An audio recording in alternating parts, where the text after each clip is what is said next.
How you doing? I'm Tony.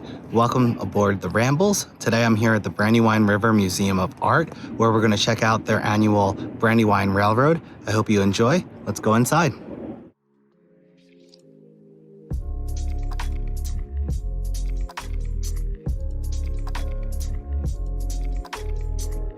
For today's trip, we start in Philadelphia and head 30 miles west to the Brandywine River Museum of Art in Chaddsford, Pennsylvania. We're going to check out their famous train display. This display has been a holiday family favorite since 1972, and it's easy to see why. The museum itself sits on a picturesque bank of the Brandywine Creek and houses a world-class collection of American art. But we're not here today to peruse the Wyeth collection. Today is the last day of the Brandywine Railroad exhibit for 2022. The display features a dazzling array of toy and scale model trains made by some of the biggest names in the industry, such as Lionel, Williams, Atlas, MTH, K-Line, and others. With over 1,000 pieces including locomotives, passenger and freight trains, and trolleys, all moving along 2,000 feet of track, this annual Brandywine Railroad Holiday Exhibition is one of the largest modular railroad installations in the world. As soon as you walk into the exhibit, you'll notice something different about the lighting. Unlike many others, the model train display here is kept entirely in the dark to allow the lights on the trains and scenery to shine. This creates a magical and immersive experience that is truly one of a kind. The trains move smoothly along the tracks, and the sounds of engines add to the realism of the display. The peculiar thing is that some of the trains run on 2-rail O-gauge track, while the others run on 3-rail. This quickly disappears once you get fully immersed into the details of this layout, but I thought it was interesting nevertheless.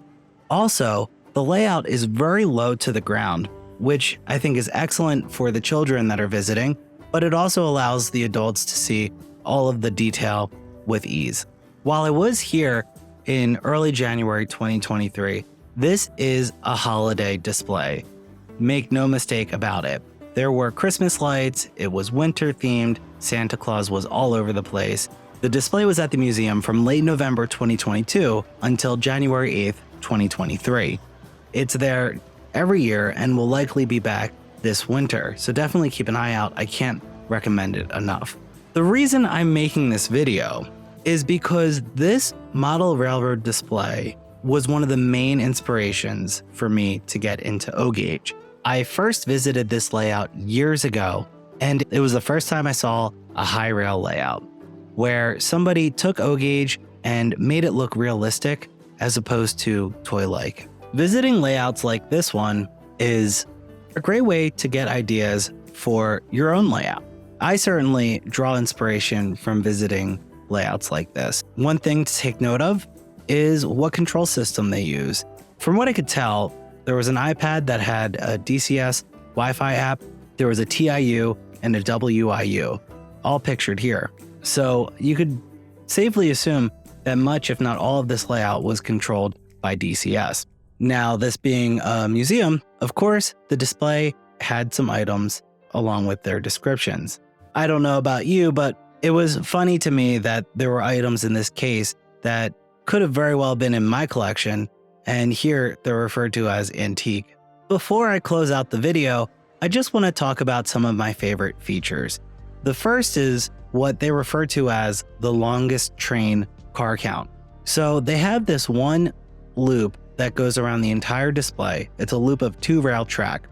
It's headed up by 4 diesels, and at today's visit, there were 100 boxcars being pulled behind. It was fun and fascinating to watch these locomotives as they snaked around the entire layout with such a long train. Even more fun was the F unit on the front had a small camera embedded in it.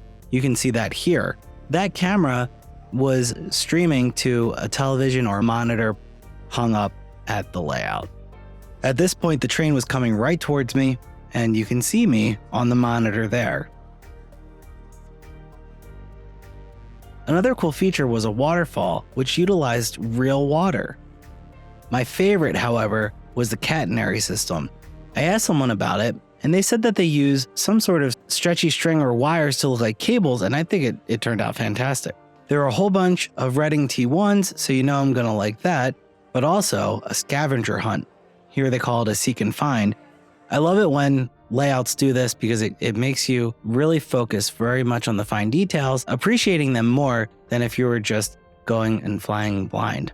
As always, there's some jokes or Easter eggs. Here, Santa's overseeing a rail crew and some minions.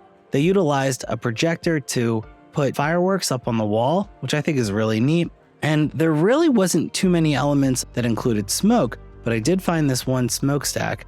It wasn't quite clear to me whether this was a typical smoke machine or it could have even been a humidifier with water vapor. Many layouts like this have a drive-in theater. This was no exception, but my understanding is that they change what plays all the time to keep it interesting for those who are watching. A feature that I'm not sure everyone would appreciate, but I certainly did, was the sheer amount of local railroads. You saw quite a bit of Reading and Northern. We'll see the Strasburg Railroad, Chesapeake and Ohio. They really kept it to that southeastern PA, Delaware, and Maryland, which I think is just great because that's what we see when we're driving around. You have the 425 Pacific from MTH. This is a Proto-Sound either 2 or 3.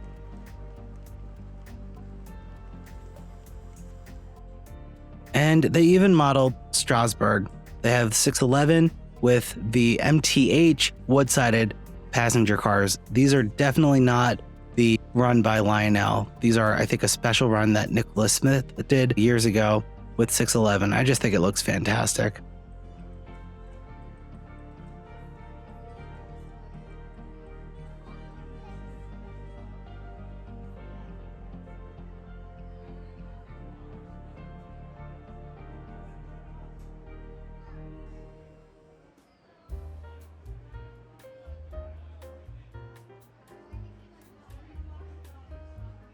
And of course, the Reading Railroad had a huge presence. The final scene that I'll close out on is N.C. Wyeth painting.